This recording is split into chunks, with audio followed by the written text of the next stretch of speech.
Let's hear it, Tampa Bay. The hottest city in America. It makes you absolutely world class. A national map of sustainable communities. It all starts in Tampa. This is the stuff that makes Tampa the place you want to live.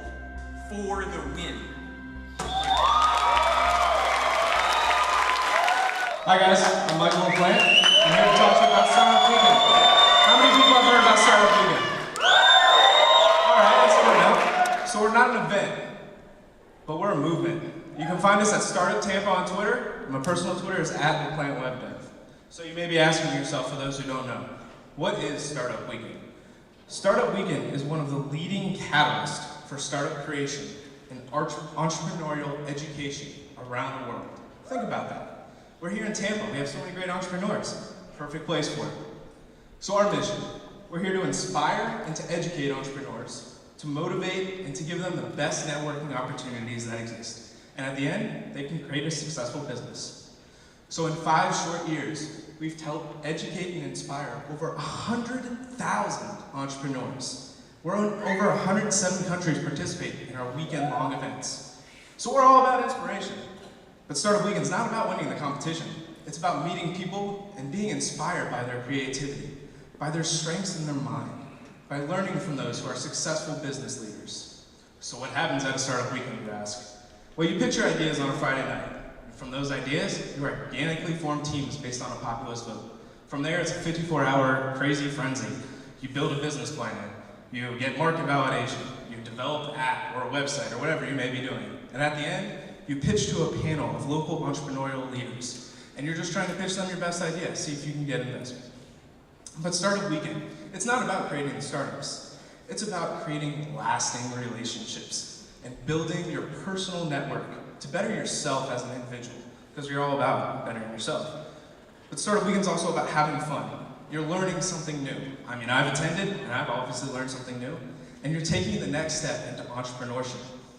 So what we encourage team building, networking opportunities, learning new skills, pitch practice, problem solving, creating an MVP, that's what we're all about, personal growth, and we give you the best entrepreneurial resources around. So what some people are saying, this is from Kartik Rishi, he's an organizer and an informatics student. When you consider other models for teaching students, it's usually somebody speaking to you, telling you should be doing these things, and you're off to do it on your own. If you just want to get going, this is the perfect event. It's short, it's non-stop. You can't stop working. You've got 54 hours. So it's forcing you to focus, to knock your day around, and to beat it up a little bit, and see if there's anything there. So we're about creating leaders. Participants not only become entrepreneurs, but they also become more engaged citizens. They organize local events, and they help and become leaders in their community. So we have some success stories. Cloud9 came out of Startup Weekend Philly in 2011. They're now a global sponsor for Startup Weekend. They've received ample funding and have 3 employees. LaunchRock, free web-based application. You create a social launching soon page, collect emails, and you're off. They're a member of 500 startups, and they have now 9 employees. Startup Zarly came out of LA, winning team. They raised $1 million after 3 weeks of intense work.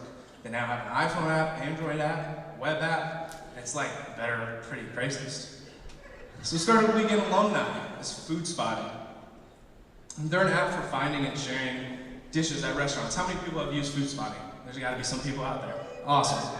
So they were acquired by OpenTable for $10 million. Think about that. Came out of 54-hour weekend, $10 million. So with strong community support, startups create more than jobs. So net proceeds from Startup Weekend events go back into the community. We help sponsor local events and other organizations in the area. But it not only allows us to grow the entrepreneurial community, but grow it together. So Startup Weekend has a positive impact. We help local businesses, but we need some help from local organizations, the governments and the universities around. We remain local, and we have additional companies that spin off from our events, which creates a multiplier effect for local. So we have a local impact here, Exmo. They created an event scheduling app. They're the winner of last year's Startup Weekend, and they're now being used at most Tampa Bay events. They weren't able to be at this one, but they'll be at all the Startup Weekends, Barcamp, Codecamp for all the developers out there. They were at the Cloud Architecture Symposium. So future prosperity. Prosperous entrepreneurial communities is what Startup Weekend's about. They create capable entrepreneurs producing wealth. And the goal of Startup Weekend and other key organizations. So these programs hold the key to future growth. So what can you do? Get involved. Attend a local Startup Weekend. Get your business involved. Become a mentor or judge, and become a sponsor of an event. Thank you. For Startup Weekend, remember, we're not an event, we're a movement.